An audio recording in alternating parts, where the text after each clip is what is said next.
ዳይሬክትሊ ኦነሽን ያባላት ብቻ ናቸው ወይ በዚህ ነገሮች የሚሳተፉት? ከጊዜ ወደ ጊዜ እንግዲህ በጣም በርካታ ቦታዎች ላይ መልኩን እየቀያየረ እገታዎች ይፈጸማሉ። ሚኒመም በቃ 1 ሚሊዮን ነው የሚጠይቁት። 1,500,000 አንዳንዴም እስከ 4-5 ሚሊዮን ድረስ ይጠይቃሉ። የተጋነነ ላይሆን ይችላል አዲስ አበባ ከተማ ውስጥም ግን ስርቆቶች አሉ። ማጅራት መቾች በጣም በርካቶች ናቸው። ከቅርብ ጊዜ ወዲህ መኪኖች ውስጥ ጭምር እንዲያየት ሁኔታዎች ይከሰታሉ። እገታ ብቻ አይደለም ነው ግድያም እየፈጸሙ ነው። ሰዎች ይገደላሉ እና አሁንም ይሄ ነገር በጣም የከፋ ሁኔታ ላይ ነው። አልቆምም ባጭሩ።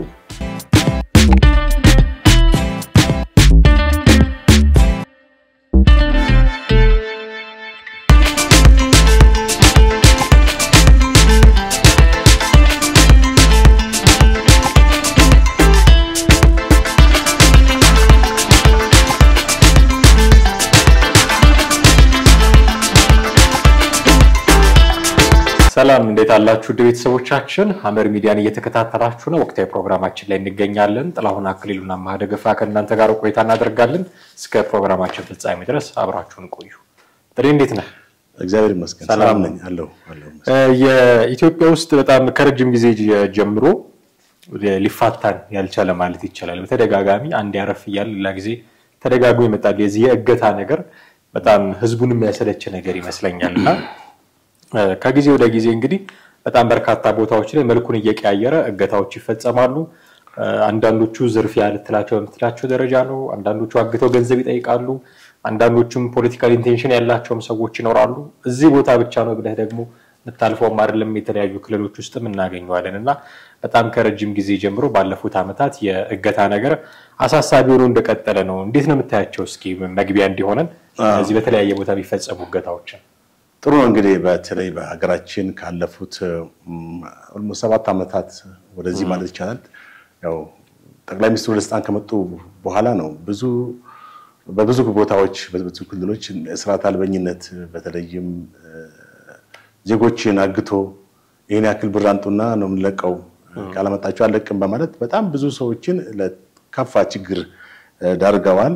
መኪኖች በትራንስፖርት መኪኖችን ያግታሉ፣ ተሳፋሪዎችን አውርደው ይፈትሻሉ፣ ይዘርፋሉ፣ የሚያግቱን ደግሞ ያግታሉ። አንዳንዴ መኪኖችንም ይቀማሉ። በተለይ ትናንሽ ተሽከርካሪዎች ከሆኑ ይቀማሉ። የጭነት መኪና ከባድ መኪኖችም ላይ በጣም ብዙ መከራዎች ብዙ እንትኖችን ያደርሰዋል። በሰሞኑ ሪፖርተር ባወጣው እንደውም አንድ በዚህ በሰሜን ሸዋ በኦሮሚያ ክልል ሰሜን ሸዋ ዞን ወረጃርሶ ወረዳ ልዩ ስሙ አሊዶሮ በተባለ ቦታ ላይ ከአዲስ አበባ ወደ አማራ ክልል የሚሄድ የነበረ ፈለገጊዮን የተባለ የህዝብ ማመላለሻ አውርደው ሰዎችን እንደዘረፉ እና ለስተወሰኑ ሰዎችን ደግሞ እንዳገቱ የሚገርም ነገር የሚጠይቁት ብር ነው የሚያስገርም። እንዴ አንድ ኢትዮጵያዊ ማለት በአብዛኛው ዝቅተኛ ማህበረሰብ ነው በትራንስፖርት የሚሄደው አይደል የሚጠቀመው ሚኒመም በቃ 1 ሚሊዮን ነው የሚጠይቁት። 1,500,000 አንዳንዴም እስከ 4-5 ሚሊዮን ድረስ ይጠይቃሉ። እና ለአንዲት ሴት ስንት ነው የጠየቁት? ወደ 1,500,000 ብር ነው የጠየቁት። አጋጣሚ የሴትዮዋ ዘመዶች አክስታችን ነው የሚሉት እነሱ ቤተሰቦቻቸው ማለት ነው። ያን ብር በአካባቢው ማህበረሰብ እዚህ ወደ ደጀን አካባቢ ያሉት ሰዎች ናቸው። እንደሚታወቀው ደጀን እዚህ አባይ በረሃን አልፈ የምታገኘው ቦታ ነው። እና ያን ብር አግኝተው ልከው በተጠየቀው አካውንት ላይ አስገብተው ሴትዮዋን አክስታቸውን ማስለቀቅ ይችላል። በተመሳሳይ በዛ መኪና ሁለት ወንድማማቾች ታግተዋል ባልኩ ቦታ ማለት ነው። በዚህ ወረ ጃርሶ ወረዳ አሊዶሮ በተባለ ቦታ ላይ ፈለገጊዮን ባስ ላይ አስቆመው ነው የዘረፉት። እነዚህ ሁለት ወንድማማቾች 2.5 ሚሊዮን ብር ጠይቀዋል ለማስለቀቅ። እንግዲህ የነዚህ ቤተሰቦች ወንድማማቾች ቤተሰቦች እስካሁን የሰበሰቡት ወደ 400,000 ብር ነው። አስበው 450,000 ብር ነው። ስንት ይቀራል? በጣም ኦልሞስት ግማሹን እንኳን ማግኘት አልቻሉም። ስለዚህ ያን ቀሪም ብር ልከዋል። ያን ቀሪም ብር ካላካችሁ አለቅም ብለዋቸዋል። ሌላም ብዙ የምሰማው ነገር አለ። እንግዲህ አጠቃላይ በብዙ ቦታዎች ላይ 1 ሚሊዮን አንጡ፣ 2 ሚሊዮን አንጡ፣ 3 ሚሊዮን አንጡ የሚባልበት ሁኔታ አለ። የሚጠይቁት ብር ራሱ ምን ያክል አደገኛ እገታ ማለት አጋጆቹ ራሳቸው በቃ የሚጠይቁ ማለት ነው እንትኑን ሳያገናዝቡ ማለትም የሰዎችን የኑሮ ሁኔታ የኢኮኖሚ ሁኔታ ሳያገናዝቡ ተቸግሮም በአካባቢው ማህበረሰብም ሰብስበው እንዲያመጡላቸው ነው። እንግዲህ ይሄ በጣም ከባድ ነገር ነው እና አሁንም እየተካሄደ ነው እንዳለ አንድ የአሽከርካሪዎች ማህበር ሪፖርት ባወጣው መሰረት ሹፌሮች ብቻ በዚህ በሁለት ዓመት ውስጥ ወደ 120 ሹፌሮች ተገድለዋል። እገታ ብቻ አይደለም ነው ግድያም እየፈጸሙ ነው። ብዙ ሰዎች ይገደላሉ እና አሁንም ይሄ ነገር በጣም የከፋ ሁኔታ ላይ ነው። አልቆምም ባጭሩ በጣም ብዙ ሰዎች አሁን እኮ አንድ ቦታ ስትሄድ ዝም ብለህ ተነስተህ አትሄድም መኪና ይዘህ አይደል እንዴ ምን ያክል ሰላምና ጸጥታ መሆኑን ቦታው ላይ ያለ ጸጥታ ጉዳይ ምን እንደሆነ አጣርተህ ነው የምትሄደው። በተለይ በዚህ በአማራ በኦሮሚያ ክልል በአማራና በኦሮሚያ አዋሳኝ ድንበሮች በኦሮሚያ ክልል ከዚህ ከሱሉልታ አንስቶ ፍቼ ሰላሌ እስከ ወለጋ ድረስ በጣም አደገኛ እንትኖች አሉ። አንዳንድ ድንገት ነው ብቅ የሚሉብህ አንዳንድ ሰዓቱን ያቆታል የዚህ የትራንስፖርት መምጫውን ገብቷል የተደራጁ ናቸው መሳሪያ ይዘዋል ያስወርዳሉ ይዘርፋሉ በጣም አደገኛ ነው። በተመሳሳይም አሁን በአማራ ክልል እንደዛ ነገር አይታወቅም ነበር። አሁን ነው እንግዲህ መታወቅ የጀመረው በሰሜን ሸዋ አካባቢ ወደዚህ ወደ አማራ ክልል መሄጃ መስመር ማለት ነው ወረጃ አርሶ ላይ። በተመሳሳይም በዚህ በምስራቅ ኦሮሚያ ክልል በወለንጭቲ ላይ እንደዚህ አይነት ነገሮች እንትን እየተፈጸሙ ነው። በጣም ታጣቂዎች አሉ። እንግዲህ ታጣቂዎች ባሉበት ሁኔታ እንዴት ነው የሚፈጸመው? የሆነ አሳቻ ታይም ነው የሚጠብቁት። ምናልባት ታጣቂዎች በማይኖሩበት ሰዓት የሆነ ሰዓት ጠብቀው ነው ገብተው የሚዘርፉት እና በዚህ አካባቢ አንድ ሹፌር አሽከርካሪ ገለዋል። እንግዲህ ምንድነው በዚህ ሁኔታ ላይ መንግስት ምልህ በተለይ ክልል መንግስታት ጸጥታ ሁኔታ ምን ያክል ነው የሚለው ነገር በጣም ጥያቄ ውስጥ የሚገባ ነው። ምክንያቱም ዜጎች ከቦታ ቦታ መንቀሳቀስ ካልቻሉ ወደ የሚፈልጉት ቦታ መሄድ ካልቻሉ ለስራም ለተለያዩ ጉዳዮች እንግዲህ ሰዎች መንቀሳቀስ አለባቸው አይደል? የሀገሪቱ ህገ መንግስትም ሰዎች ከቦታ ቦታ ተንቀሳቅሰው መስራት መብት እንዳላቸው ነው የሚጠቅሰው። ግን በተጨባጭ የምትመለከተው ተነስተህ ዝም ብለህ የምትሄድበት አይደለም። አሁን ተነስተህ ወለጋ ሄድ አምቦ ብትባል ስጋቱን ማሰብ አይቀርም። ገብቷል? ድንገት ነው የሚመጡት። በሆነ ሰዓት ላይ ይመጣሉ የሚባሉ ነገር አይደለም። እነሱ ያውቁታል ያን ታይም ፖሊስ የሌለበት የክልሉ የጸጥታ ሁኔታ የጸጥታ ኃይሎች የሌሉበትን ታይም ያውቁታል እና በጣም የላላ እንትን እንደሆነ የምትመለከተው የላላ የጥበቃ ሁኔታ እንዳለ የምትመለከተው። እንግዲህ ምናልባት በአንድ ሀገር ላይ ትልቁ ፖይንት ትልቁ ነጥብ የምትለው በአገሪቱ ላይ ያለው የሰላም ጉዳይ ነው። በጣም አሳሳቢ ነገር የዜጎች የማህበራዊና ኢኮኖሚያዊ ልማትን የምታመጣው እነዚህ ነገሮች ባሉበት ሁኔታ ነው።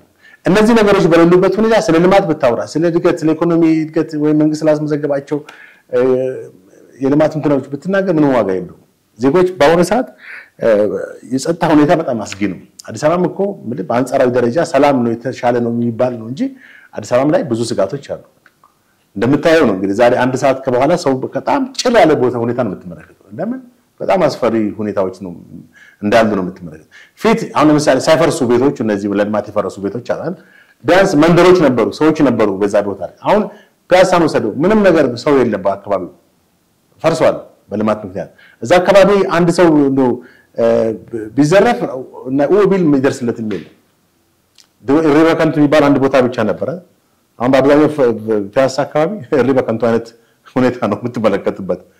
ምክንያቱም ነዋሪው የለም በቃ መኪና ነው የሚያልፈው የትራንስፖርት መኪናም ያልፋል የግል ቤት መኪናዎችም ያልፋል ሌሎችም መኪናዎች ያልፋሉ። ነገር ግን እዛ ጋር ቢያንስ ሌባም ነው ዘራፊም ላይነካ የሚችለው እኮ ቤቶች ሲኖሩ የንግድ ቤቶች ሲኖሩ ነው አይደለ? የለም መብራት ብቻ ነው ደምቆ የሚታየው። ዜርፎር በጣም አደገኛ ሁኔታ ነው። በተመሳሳይ ካሳንቺስም ሌሎችም ሰፈሮችም መጥቀስ ይቻላል እና አዲስ አበባም በየጊዜው የሚሰማ ነገር አለ። ሰዎች ይዘረፋሉ ንብረታቸው ያዙት ንብረት ላፕቶፕም ሆነ ምንም ሆነ ይነጠቃሉ እና የጸጥታ ሁኔታ በጣም አስጊና በጣም ወሳኝ ጉዳይ ነው። መንግስትም ትልቅ ትኩረት ሊሰጥበት የሚችለው ነገር ነው። ከዚህ በፊት ማለትም በአገራዊ ሰላም ጸጥታ ትብብር ረቂቅ አዋጅ ላይ ውይይት ተካሂዶ ነበር በህዳር ወር። እንግዲህ ሰላም ሚኒስተር ማለትም አቶ ወንድማገኝ ኃይሌ የሰላም ሚኒስተር የፌደራሊዝም መንግስት ግንኙነት መሪ ስራ አስፈጻሚ ናቸው እና አገራዊ ሰላም ጸጥታ ትብብር ረቂቅ ቻርተር ስለመዘጋጀቱና ከክልል መንግስታት ጋር በትብብር መስራት እንደሚሰሩ ነው እንትን የተናገሩት። ያው ሲነገር የምሰማውንም እኮ መመሪያዎች ይወጣሉ ህጎች ይወጣሉ ነገር ግን ምን ያክል ተፈጻሚ ናቸው ምን ያክል መሬት ወርደው ኢንተግራውንድ ተግባራዊ ይሆናሉ የሚለው ነው በጣም አጠያቂው የከተማ ከንቲባም ወይዘሮ አዳነች አቤቤ በጥቅምት ወር ላይ በዚህ ዓመት ማለት ነው በፖሊሶች በጸጥታ ፖሊሶች ላይ በአፈጻጸም ደረጃ ያመጡ ትልቅ ማበርታቻ ሰጥተዋል እንግዲህ በተጨባጭ ደግሞ የህዝቡ ሰላምና እውነት እንደተባለው የህዝቡ ሰላምን ተረጋግጧል ወይ ሰው በአገሩ ላይ ደህንነት አለኝ ሰላም አለኝ መንግስት ፖሊስ የጸጥታ ኃይል ተጠብቀኛል ብሎ በሚተማመንበት ሁኔታ ነው ያለው ወይ በአሁኑ ሰዓት ቅድም እንዳልኩ ነው በአዲስ አበባ ራሱ ትንሽ መሸት ካለ ሰዎች የሉም ከተማው የስቴት ኦፍ ኢመርጀንሲ የታወጀ ነው የሚመስለው ሰዓት ላፊ እና በጣም አሳሳቢ ነው በክልል በተለይ ከአዲስ አበባ ወጣ ባሉ ቦታዎች ከአዲስ አበባ ወጣ ስትል እኮ ሌላ አደጋ ነው ሌላ ከተማ ይገባ ሌላ ሀገር ይገባ ነው የሚመስለው እና ከዚህ አንፃር እንግዲህ ብዙ የጸጥታ ስጋት እንዳለ ነው ምንመለከተው ማለት ነው ቦታዎችን ምናልባት ማንሳት የምንችል ከሆነ ለምሳሌ ቦታዎቹ ብቻ ሳይሆን ኮዙንም ራሱ ምንድነው እነዚህ ሰዎች መነሻቸው ምንድነው ነገር ማንሳት አስፈላጊ ነው ብዬ አስባለሁ ከብዙ በርካታ ቦታዎች ላይ እንዳልከው ምናልባት የተጋነነ ላይሆን ይችላል አዲስ አበባ ከተማ ውስጥም ግን ስርቆቶች አሉ ማጅራት መቾች በጣም በርካቶች ናቸው ከቅርብ ጊዜ ወዲህ መኪኖች ውስጥ ጭምር እንዲህ አይነት ሁኔታዎች ይከሰታሉና በርካታ ናቸው ያሉት ግን እንደው አሁን እነዚህ ታግተው በርካታ ገንዘብ ቀደም የተቀስካቸው በሚሊዮን የሚቆጠር ገንዘብ የሚጠይቁት ሰዎች በብዛት የት አካባቢ ነው ያለው እና ኮዛቸውስ ምንድነው የሚለው ነገር ማንሳት ያስፈልጋል ዝም ብሎ አይ እነዚህ ሰዎች ገንዘብ ብቻ ፈልገው ነው እንዳንል ገንዘብ ተቀብለውም ሰዎችን አለመልቀቅም ደግሞ የሚከሰትባቸው ቦታዎች አሉና እንደው ተራ ዘርፊያ ነው ወይ ሌላ ፖለቲካል ኢንቴንሽን ከጀርባቸው የለም ወይ የሚለውን መዳስ ያስፈልጋል ብዬ ትክክል ሲጀመር ምናልባት እዚህ የሚል ከሆነ ማለት ነው የዛሬ 3-4 አመት በፊት በተለይ ጎልቶ የወጣው የሸኔ ኦነግ ሸኔ አባላት ናቸው የፈጸሙት ተብሎ በጣም በስፋት ይነገራል ሸኔ ዘረፈ ሸኔ እንደዚህ ያደረገ ሸኔ ያገተ ይላል ግን መልኩን ቀይሮ ማገት ብቻም ሳይሆን ብር መጠየቅ ማለትም የታገቱን ሰዎች ለማስለቀቅ 2 ሚሊዮን 3 ሚሊዮን ድረስ መጠየቅ የሚለው ነገር መጣ እዚህ ሊለው ሆነ እና መጀመሪያ ዝም ብሎ ተራገታ ነበር ሲጀምር ደን ለታጋቾቹ ለማስለቀቅ ብር መጠየቅ ጀመሩ አሁን እንግዲህ በአንዳንድ እንትኖች ሲሰማ ምናልባት ዳይሬክትሊ ኦነግ ሸኔ አባላት ብቻ ናቸው ወይ በዚህ ነገሮች የሚሳተፉት በአካባቢ ያሉ የክልል ወጣቶች ሁኔታ ማለት እንግዲህ በጣም በተለያዩ ቦታዎች ሲሰማ እንደውም ትምህርት ጨርሰው ዩኒቨርሲቲ ግራጁዌት አድርገው ስራ ያጡ ወጣቶች ናቸው ተደራጅተው እንግዲህ ተደራጅተው ወደ ልማት እንደሚገባው ተደራጅተው ወደ ዝርፊያ የማፊያ ስራ ማለት ነው የገቡ እንደሆነ ነው እና ስራ አሁን በዚህም ተጠያቂ ማን መንግስት ነው የራሱ ጉዳይ ወጣቶች አሁን በምን አይነት ሁኔታ ነው ያሉት ከከፍተኛ ትምህርት ተቋማት የሚመረቁ ወጣቶች በለ መማራቸው ብቻም ሳይሆን መንግስት የስራ አንተኖችን በማመቻቸት ረገድ ትልቅ ስራ ሊሰራ ይገባል በተለይ የክልል መንግስታቶች ለነዚህ ወጣቶች የስራ እድሎችን የማመቻቸትና መፍጠር ኃላፊነት አለባቸው ምክንያቱም የተማረ ኃይል ዝም ብሎ ሲቀመጥ ሌላ ነገር ነው የሚያስበው ብዙ ነገሮች ይጠይቃል ተምር ለምን አመጣው ቻገር ማደረገለችልኝ ወደሚል ነገር ብቻ ወደ ክፉ እንትን መንፈስ ይገባል እና የተማሩ ዩኒቨርሲቲ ተማሪዎች ናቸው የሚለው ነው እንግዲህ በብዙ ቦታዎች ይደመጣል ምን ያክል እርግጠኛ ነው ያው ተደጋግሞ የሚነገር ነገር ሙሉ ለሙሉ ውሸት ነው ተናት ይችላል እና ዩኒቨርሲቲ ተማሪዎችም በዚህ ሁኔታ ላይ እንደሚሰማሩ ዩኒቨርሲቲ ባይገቡም ዝም ብሎ ብቻ አሁን እኮ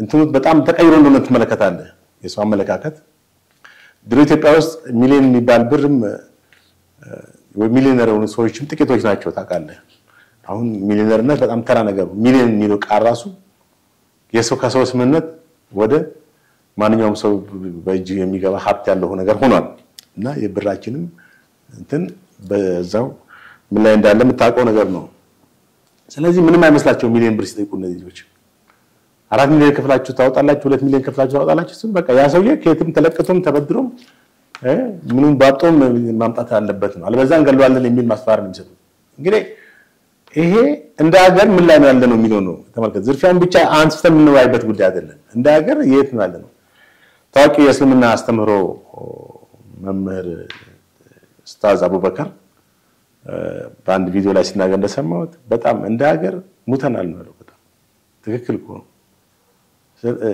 ማለት አንድ ሀገር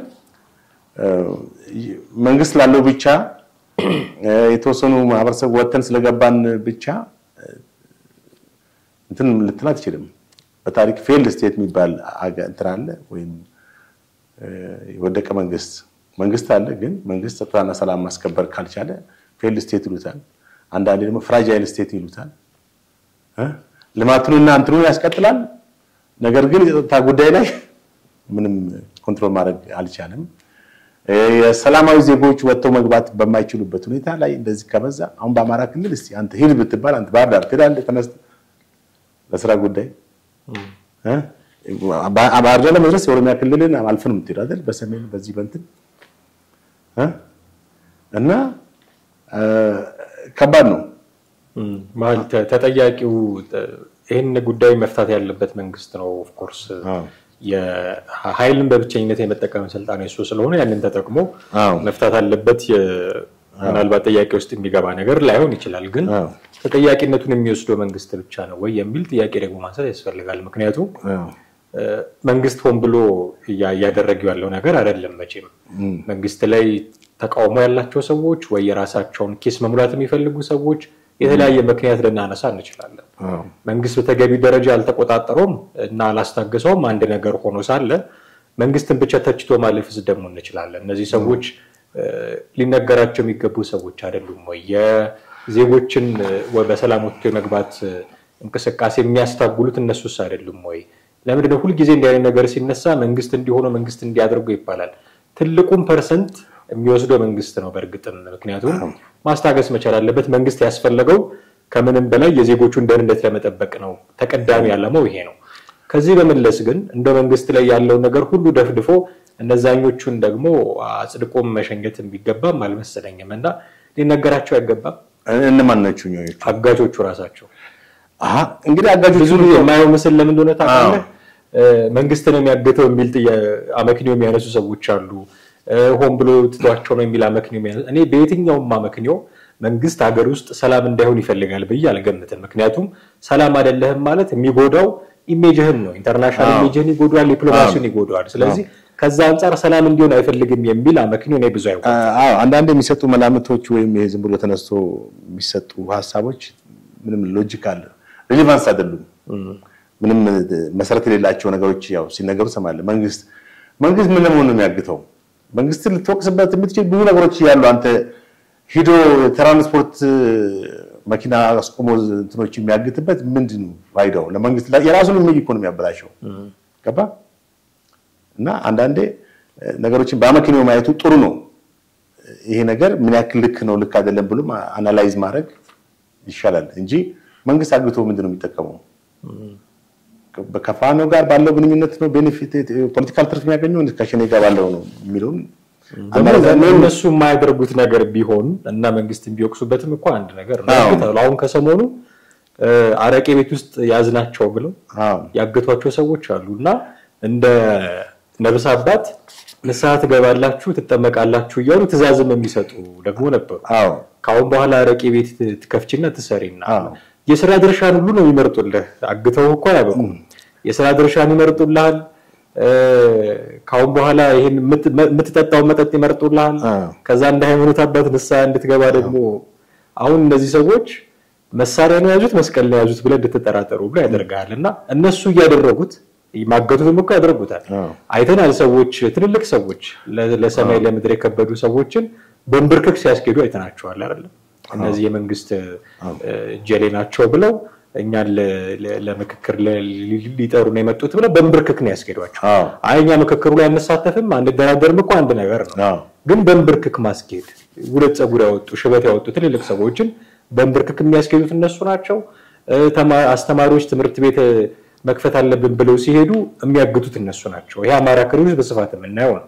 ኦሮሚያ ክልል ውስጥም ደግሞ መንቀሳቀስ አትችልም በትራንስፖርት ወደ አዲስ አበባ መግባት አትችልም። ከየትኛውም ክልል ብትመጣ ሹፌሮች በጣም ይንገላታሉ። በዚህ ያሉት የሚይዙት እነሱ ናቸው።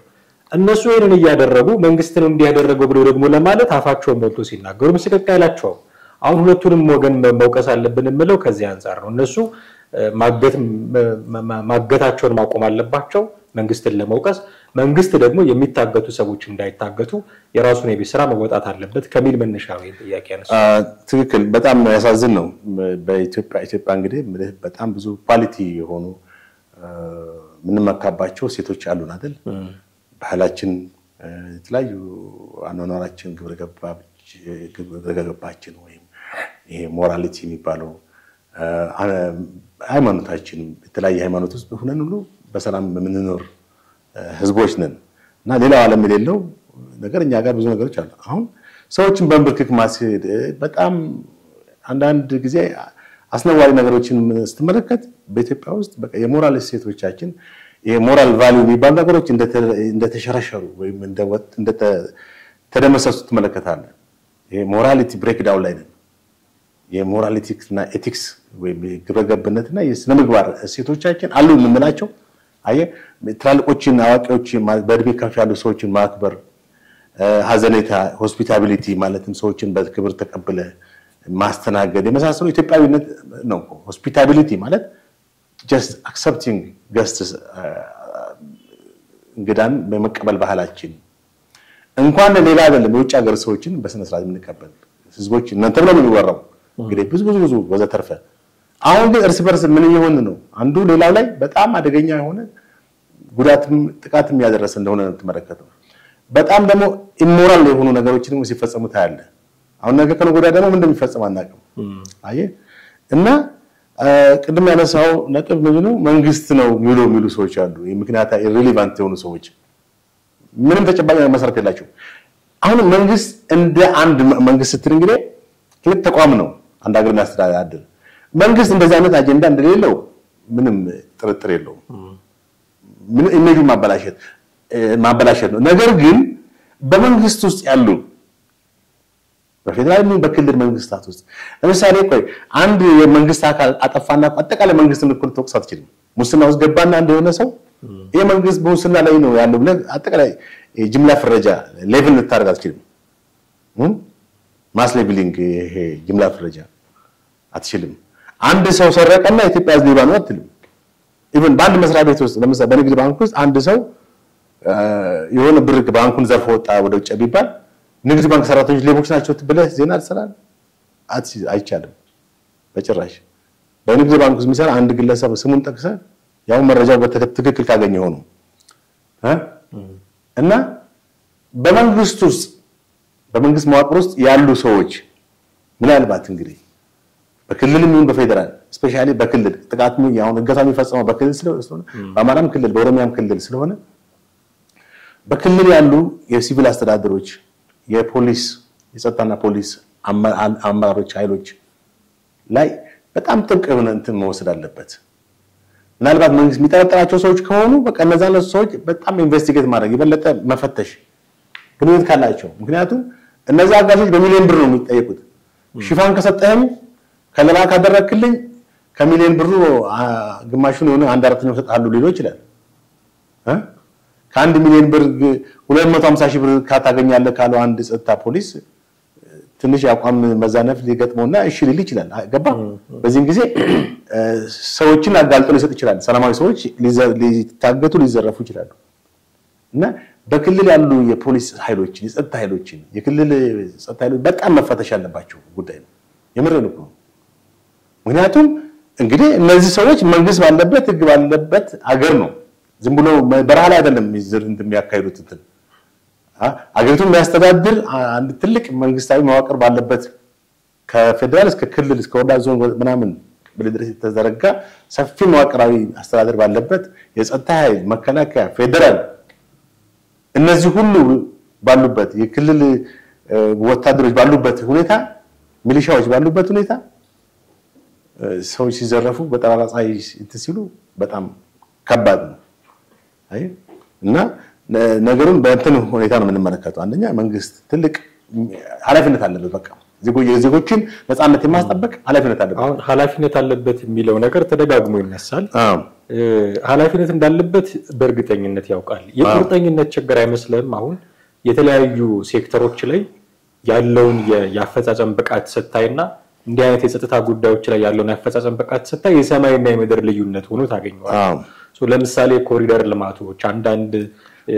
ከተማ የማስዋብ ስራዎች ላይ በጣም ቁርጠኛ ሆኖ በሚገርም ኤፊሺየንሲ ሲሰራ ታያል እዛ ላይ ያለውን አቅም አሟጦ ይተከማል የቁርጠኝነት ችግር ካልሆነ በስተቀር የውቀት ችግር አይመስለኝም ምክንያቱም አፍተር ኦል መንግስት ነኝ ካለ አሁን ያለው መንግስት ነኝ ካለ ለዚህ ነው የሚፈልገው ለዚህ እንደሆነ አሁን እኛ ለምናወራበት ፐርፐዝ እንደሆነ ያውቃል የውቀት ችግር አለ ብዬ አላስብም ቢኖር እንኳን እስከዛሬ የተባሉት ነገሮች ሁሉ ያንን ክፍተት መሙላት የሚችሉ ናቸው የቁርጠኝነት ችግር አይመስልም ሌሎች ሴክተሮች ላይ የሚያሳየውን አይነት ቁርጠኝነት የሚያሳየውን አይነት ትጋት እዚህ ላይ ለማሳየት አይመስልም ልክ ነው የቁርጠኝነት ህጉ አለ ህጉ ይወጣል ነገር ግን ምን ያክል ተፈጻሚ ነው የሚለው የቁርጠኝነት ወርታች ሲወርድ ህጉ ይላላ ወይንም ሊቀር የሚችልበት ሁኔታ ኢግኖራንስ በጣም ኢግኖራንስ አለ ይሄን ነገር የሚያስፈጽሙ ፖሊስ ኃይሎች በእነሱ ላይ ስለማይደርስ ነገሩን ችላይ ማለት ነው ይታል በተለይ ደግሞ ጥቃቱ የሚፈጽሙ ጀዛው ካቢ ሰዎች ስለሆኑ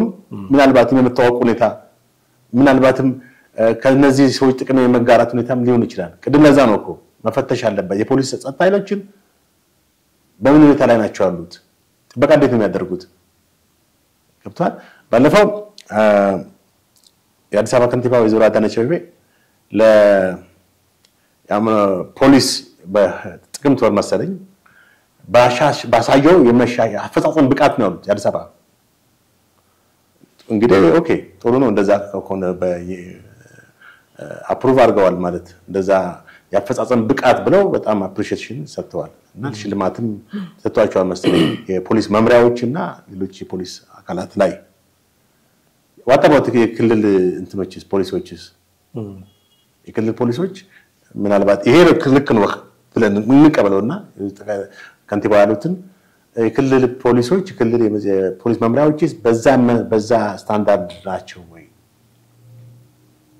ብለን መጠየቅ አግባብ ነው እዚህ ጋር የአዲስ አበባ አሁን ተሽከርካሪዎች እነዚህ ከባድ መኪና ተሽከርካሪዎች ላይ ችግር ውስጥ የገቡት ደግሞ እነሱ ናቸው የትራንስፖርት መኪኖች እነዚህ ጊዮን ባስ ዘመን ባስ ምናምን ተለያዩ የህዝብ ማመላለሻ እንትኖች በጣም በስጋት እንዳሉ ሁሉ ከባድ መኪና እነዚህ ድረቅነት ምንጭኑ ነዳጅ ምንጭኑ ቦቴዎች ሁሉ በጣም ትልቅ ስጋት ላይ ናቸው እና 120 በሁለት አመት ውስጥ 120 አሽከርካሪዎች ናቸው የተገደሉት እንግዲህ አስበው አሁን ድሮ እንደምታውቀው መኪኖች ከባድ መኪኖች ለሊት ይጓዛሉ አሁን የማይታሰብ ነው ልክ እንደ መንግስት ሰራተኛ ጠዋት 2 ሰዓት 1 ሰዓት እንትን ይላሉ በቃ ከዛ በኋላ 11 ሰዓት ላይ አይንቀሳቀሱም ሜዲ እየፈለጉ ይሄዱ እንትን ያለው በቃ በፍራቻ ምክንያት 11 ሰዓት ላይ ይቆማሉ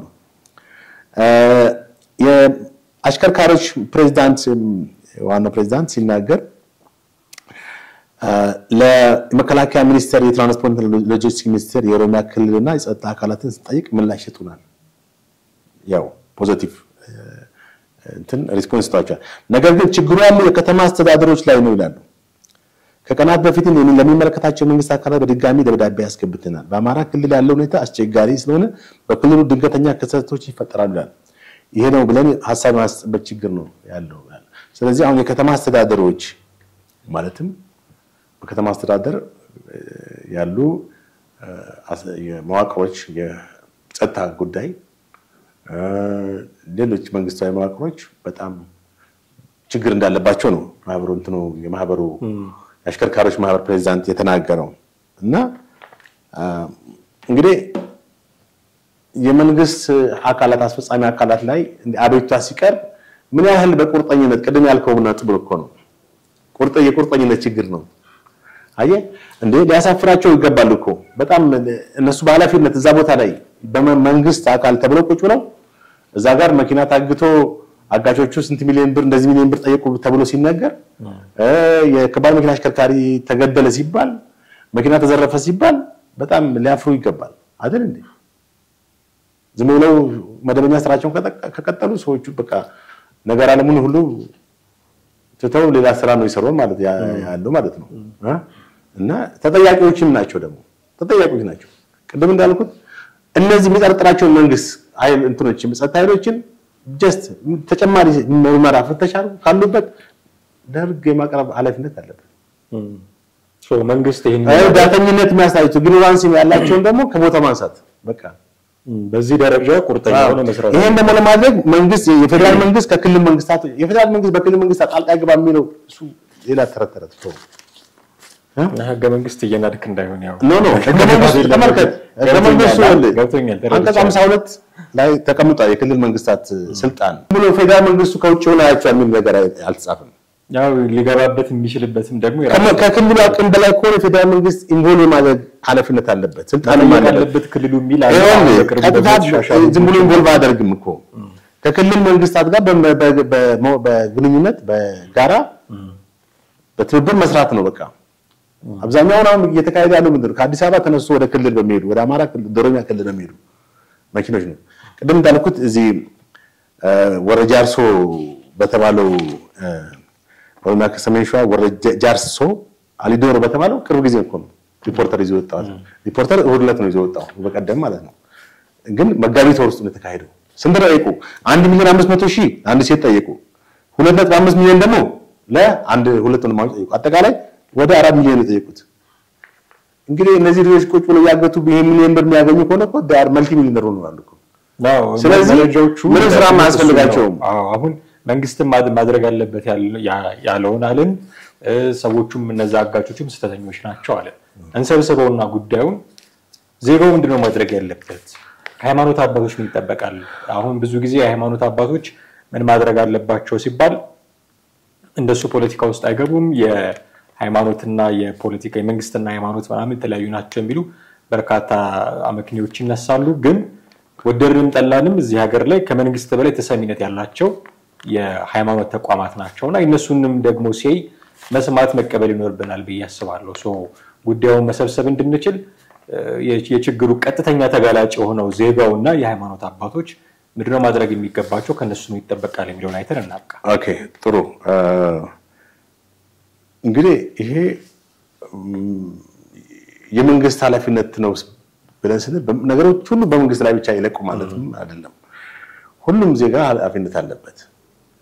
መቼም እንደዚህ አይነት ነገሮች ሲከሰቱ ያየ በቃ ደጋረጋችሁ ሾ ምናምን ብሎ ሚል የፈለገ መንግስትን የሚጠላ ሰው መንግስትን የሚጨረስ ኤክስትሪም የሚቃወም ሰው ራሱ እንደዚህ አይነት ሌላ ሊኖር አይችልም። የሚቃወመው እኮ ለሀገር አስቦ ነው አይደል? ስለዚህ ለሀገር አስቦ እስከሆነ ድረስ ዜጎች የተጎዱ እዛ ጋር እየተዘረፉ ያየ አሾ ሚል ሰው ጤናማ አእምሮ ያለው ሰው አይመስለኝም። እና እያንዳንዱ ህብረተሰብ ክፍል ማህበረሰብ ኃላፊነት አለበት እነዚህን ወንጀለኞች በመከላከል ረገድ አጋልጦ ሊሰጣቸው ይገባል። የሚያውቃቸው ከሆነ አካባቢ በክልል ስፔሻሊ ክልል አካባቢ ያሉ ልጆች ሰዎች ከቤታቸው የሚሆኑ ልጆች ካሉ እንደዚህ በቃ መዋይትና እንት ማለት አለባቸው። በወረዳቸው በቀበሌያቸው አካባቢያቸው በጣም አሳሳቢ ነገር መሆኑን አውቀው በአካባቢያቸው ሰላም ለማምጣት መደራጀት አለባቸው። እንግዲህ ምን ያክል እስካሁን ተደራጅተው ይሄን ለመከላከል አድርገዋል አላውቅም። ሌላው የሃይማኖት አባቶች የሃይማኖት ቤተ እምነቶች እንግዲህ ቤተ እምነቶች በሃይማኖት አባቶች ነው የሚመሩት እና እነዚህ ሃይማኖት አባቶች በጣም በመድረክ ላይ ወጥተው በሚያስተምሩበት ሰዓት በጣም አጽንኦት ሰጥተው ሊያውግዙ ህዝቡንም በጣም ሊያነቃቁ ይገባል። በጣም የተወገዘና መጥፎ ተግባር እንደሆነ በዚህ ስራ ላይ ተሰማሩት ሁሉ በጣም በመድር ብቻ ሳይሆን በሰማይም ተጠያቂ እንደሚሆኑ ማስተማር አለባቸው። ሃይማኖቶች ትልቅ ሚና መጫወት አለባቸው። ኢትዮጵያ ውስጥ እኮ ሃይማኖት ዛሬ እንደዛ ምናልባት እንግዲህ አሁን ያለንበት ሁኔታ ትንሽ ዝባረቀ ነው የምትመለከተው። ሃይማኖት ነገሩ መንግስት የከበደው ወደ ሃይማኖት ሲሄድ ነገር ይፈታ ነበር ድሮ። አሁን እኮ በሃይማኖትም የማይነቃነቅ ጄኔሬሽን ሆኗል። እዛ ጋር እየተናገሩ የሆነ አቃቂር አውጥቶ የመልስ ምት የሚሰጥ ጄኔሬሽን መጥቷል። ስለዚህ የመደማመጥ እንትናችንም ከባድ አደጋ ላይ ነው ያለው ማለት ነው። ዞሮ ግን ጤናማው ነገር ምንድነው? የሃይማኖት አባቶች የሃይማኖት አስተማሪዎች በየትኛውም ቤተ እምነት በእስልምናም በክርስትና ሲባል በኦርቶዶክስም በካቶሊክም በፕሮቴስታንትም በሌሎች ሃይማኖቶች አሉ ሌሎች እና ሰዎች ሃይማኖት እንትኖች በጣም አጽንኦት ሰጥተው ሊመክሩና ነገሩን ሊያውዙ በቃ በአደባባይ ሊያውዙ በቃ አውግዘናል ብለው ለምሳሌ የኢትዮጵያ ሲኖዶስ በ2016 የኢትዮጵያ ኦርቶዶክስ ተዋሕዶ ቤተክርስቲያን ሲኖዶስ በአጠቃላይ ምልአተ ጉባኤ አካሂዶ ነበር በዚህ ምልአተ ጉባኤ ላይ በብፁዕ ቅዱስ አቡነ ማቲያስ ፓትርያርክ ርዕሰ ሊቃነ ጳጳስ ሰላም ወተን ማንገባበት ደረጃ ላይ ደርሰናል ቤተክርስቲያን ማን ነው በጣም አገሪቷ ያለችበትን አጠቃላይ ሁኔታ በመጥቀስ ከባድ ነገር ላይ እንዳለን እንደ አገር በጣም ብዙ ነገሮች ፌል አድርገናል ብለዋል አምና የሲኖዶስ አጠቃላይ ምልአተ ጉባኤ ላይ በተናገሩት መግቢያቸው ነው እቺ ሐሳብ ነች ስለ ሰላም ጉዳይ ተናገሩት ከዛ በኋላ ቤተክርስቲያን ውስጥ ያሉ ችግሮችን ተናግረዋል በመመናን ላይ ይደረሱ ያሉትን ጥቃቶችን በየክልሉ ቤተክርስቲያን ያው ብዙ ጊዜ ይሄ ነገር ተደጋግሞ የተነገረ ነው አሁን አንድ ሰሞን እንደውም ጭራሽ አንዱ ቤተክርስቲያን ያቃጥላል ሌላው መስጊድ ያቃጥላል አይነት ሁኔታዎች ተከስተዋል አሁን ደግሞ ምንድነው ቀደም እንደተባለው ያው አግቶ ገንዘብ አምጣ ነው እና ይሄን አንስተው የሰላም ሁኔታ በጣም አደገኛ እንደሆነ ተናግረዋል እንግዲህ አሁን በሰላምና ጸጥታ ሰላም ሚኒስተር በዳር ወር በአገሪቷ ላይ ሰላም ለማምጣት ጠንክሮ ከክልል መንግስታት ጋር እንደሚሰራ ቃል ገብቷል ከዳር ወር ጀምሮ ዛሬ ስንተኛ ወር ነው 5 ወር ኦልሞስት እንደዛ 4 ወር ዛሬም ድረስ እገታውና የሰላም ሁኔታ አደገኛ ነገር ላይ እንዳለ የምትመለከቱ በአጠቃላይ ግን አሁንም መንግስት በጣም የትልቅ አንበሳውን ድርሻ ሊወስድ የሚችለው መንግስት ምክንያቱም መንግስት አገሪቷን ሰላም ከመንግስት በላይ ሊያስጠብቅ የሚችል ኃይል የለም ከክልል መንግስታቶች ጋር ከክልል ጸጥታ ኃይሎች ጋር በመተባበር ትልቅ ሚና ማለት የሚጠበቅበትን ሚና ተወጥቶ አዎ በደረጃ ደግሞ ህብረተሰቡም ሌሎች ሃይማኖት ተቋማትም የራሳቸውን ድርሻ ሊወጡ ይገባል ምክንያቱም የነገ አሳሳቢ ይሆን የሁሉም ድርሻ ነው አዎ እና አንተ ማሰብ ያለብህ እኛ ላይ ስላልደረሰ ሳይሆን የሚደርሱ ሰዎች በዚህ የተጎዱ ሰዎች በጣም ከባድ ነው እንግዲህ በአማራ ክልል ሁለት ወንድሞቻቸውን ለማስለቀቅ 400 ሺህ ነው ገና የሰበሰቡት ስንት ይቀርባቸዋል ወደ 1 ሚሊዮን 100 ሺህ አካባቢ ተጠበቅባቸዋል ገና ይሄን ገንዘብ ማምጣት አሁን ኩላሊትን ለመታከም ገንዘብ በሚለመንበት አሁን ደግሞ ተሰላይቷል ሰው በቃ ይሄ ልመናው ራሱ ልመና የበዛበት ነው ለኩላሊት እንትን የነርቭ ችግር ይላል ይዘጋል እርዳታ ተቋማት ይለምናሉ አብያተ ክርስቲያን በቃ አሁን ተሰላይቷል ሰው ለመስጠት እንትን ብሏል በቃ አንተ በተለይ በአሁን ሰዓት የልመናው ሴክተር ሰፍቶ ስለዚህ በዚህ በኩል የሆነ ችግር ይገጽልሃል በዛ በኩል ደግሞ የተጎዳ በአኪሞች ቦርድ ወደ አሜሪካ ሄዶ ወደ አውሮፓ ሄዶ ህክምና እንዲወስድ ትክክለኛ ነው ወይ ራሱ ማጣራት የሚፈልግ ነው በጣም በርካታ ነገሮች ዋናው ግን አሁን ምንድነው እኛ በዚህ እንትናች ፕሮግራማችን እናስተላልፈው መልእክት አጀንዳችንም ስለሆነ በጣም የጸጥታ ሁኔታ ትልቅ ትኩረት ተሰጥቶት መንግስት ሌላ ነገር ስለ ልማት ብቻ ማውራት ነው ማለት ነው ልማትን ማህበራዊና ኢኮኖሚያዊ ፍትህ ታመጣ የምትችለው ወይም ታረጋግጠው ሰላም ሲኖር ሰላም በሌለበት ስለምን ማውራት አትችልም ብታወራም ዋጋ የለውም እና ከዚህ አንፃር እንግዲህ ለሰላም ከፍተኛ ትኩረት እንሰጣለን የሚል ነው በጣም አመሰግናለሁ ጥሩ ቆይታ ነበረን ውድ ቤተሰቦቻችን እናንተም ከኛ ጋር ነበራችሁ ቆይታ እጅግ አድርገን እናመሰግናለን በሚቀጥለው ጊዜ ደግሞ እንዲሁ በሌላ ርዕሰ ጉዳይ መልሰን እንጠብቃችሁ ነው የሚሆነው አብራችሁን ቆይታችሁ ስለተከታተላችሁን እጅግ አድርገን እናመሰግናለን ጥላሁን አክሊሉ አማደገፋ ከእናንተ ጋር ቆይታ አደረግን በሚቀጥለው ፕሮግራም እንጠብቃችኋለን ጤና ይስጥልኝ